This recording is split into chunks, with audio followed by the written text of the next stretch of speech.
Ever wonder what it would be like to see the unseen?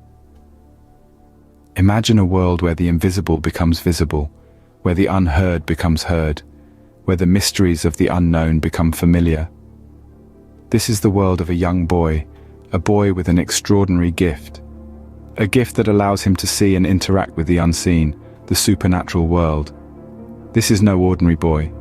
He's one who has been blessed with an ability that most of us could only dream of, or perhaps fear. From a young age, he discovered he could see things that others couldn't. He could see spirits, entities that exist in a realm beyond our own. He could communicate with them, understand them, and even influence them. This wasn't a gift that he asked for, nor was it one that he initially understood. It was a part of him as much as his own heartbeat. His life was not like other children's. While other kids were playing soccer or video games, he was learning to navigate a world unseen by others. His playground was a realm filled with entities that most of us only encounter in tales and folklore. Day by day, he learned to live with this gift, to use it, and to understand its purpose. This ability was not just for show, it was a responsibility, a calling. The boy, a devout keeper of the Quran, found that he could use his gift to help others. He could extract these unseen entities from people using the sacred verses of the Quran. This became his mission, his purpose. He was a bridge between two worlds, a mediator of sorts, using his gift to bring peace to those tormented by the unseen. Yet, as he would soon discover, this extraordinary gift was not without its challenges. It was not all about helping others or understanding the unseen. There were darker sides to this gift, sides that he was yet to explore. But every gift comes with a price. And the price for this unseen gift was something he could never have anticipated. What if someone you trust exploited your gift for their own gain? Imagine a father, a man who should be the protector, the guidance, the beacon of love and support for his child. Yet in our tale, this traditional role is distorted. A father's love is eclipsed by the all-consuming shadow of greed. This father sees not his son but a golden goose, an opportunity to amass wealth. His child, blessed with an extraordinary ability to see and converse with the unseen, the spirits known as jinn, becomes nothing more than a tool for his father's ambitions.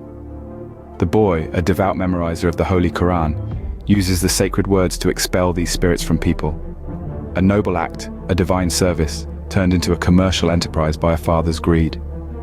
People, desperate and scared, come to the boy for help, and the father, with avarice in his eyes, extends his hand not in aid but in expectation of payment. The father exploits his son's gift without a thought, without a care for the mental, emotional and spiritual toll it takes on the boy. Each interaction with the jinn, each exorcism drains the boy, yet his pleas for respite fall on deaf ears. The father's eyes are blinded by the shiny allure of money, his ears deafened by the jingling of coins, and his heart hardened by the relentless pursuit of wealth. The boy, caught in the relentless cycle of exploitation, sees his gift not as a blessing, but as a curse. He's a puppet, his strings pulled by his father's greed, his life dictated by the whims of a man who should have been his protector, his supporter. Greed is a destructive force. It devours all in its path, leaving behind nothing but pain and despair. The father, consumed by his greed, fails to see the damage he is inflicting on his own flesh and blood. But there's only so much a boy can take. What happens when the exploited fights back? This is the question that began to gnaw at the edges of the boy's consciousness. He was no longer the naive child who was blind to his father's avarice. He began to see the world not through the eyes of a child, but through the eyes of a young man burdened with a unique gift. A gift that his father had turned into a commodity to be traded for gold and silver. As realization dawned, so did the boy's resolve to break free. He understood that his ability to communicate with the unseen world was not a tool to be wielded for personal gain, but a responsibility to be carried with grace and humility. He saw the faces of the people who came to them for help, their desperation, their fear, and he knew he could not continue to be a part of his father's deceit. The confrontation between father and son was inevitable. The boy, armed with the courage of his convictions, faced his father. His voice was steady, his gaze unwavering. He voiced his discontent, his anger at the exploitation, his determination to use his abilities for the greater good. His father, taken aback by his son's sudden defiance, attempted to justify his actions. But the boy was resolute. He would no longer be a pawn in his father's game. The boy's rebellion sent ripples through their lives.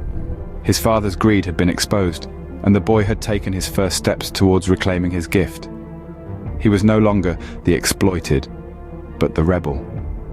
The one who dared to defy, to stand up for what he believed in. He was the one who chose to fight back. But the boy's journey was far from over. It was merely the beginning of a new chapter, a turning point that would lead him down a path of self-discovery, courage, and an understanding of the true value of his gift. But what if the tables were turned? Imagine a world where the hunted becomes the hunter. The boy, once considered a beacon of hope, now found himself in a precarious position. It was an incident unlike any other, one that would shift the power dynamics forever. A powerful spirit, a jinn, found its way to the boy, infiltrating his defenses and taking residence within him. The boy's unparalleled ability to see and communicate with the ethereal beings was now a curse rather than a blessing. The once powerful boy was now at the mercy of the very entity he used to control.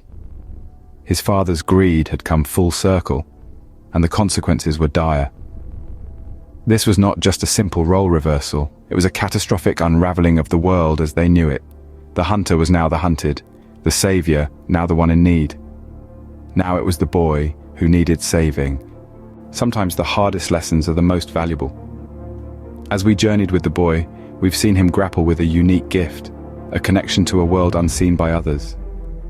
It was a road fraught with challenges, trust tested, and exploitation endured. His father's greed led him astray, using his gift as a tool for personal gain rather than a means to help others. Yet, through these trials, the boy learned invaluable lessons. He discovered that trust is a precious gift, not to be given lightly. He understood the pain of exploitation and the importance of standing up against it. Most importantly, he realized the responsibility that comes with a gift like his. A gift is not a tool for personal gain, but a chance to make a difference. It's a responsibility, a calling, a purpose. And he learned to wield his gift with wisdom, compassion, and integrity. In the end, the boy had become the master of his gift, not its servant.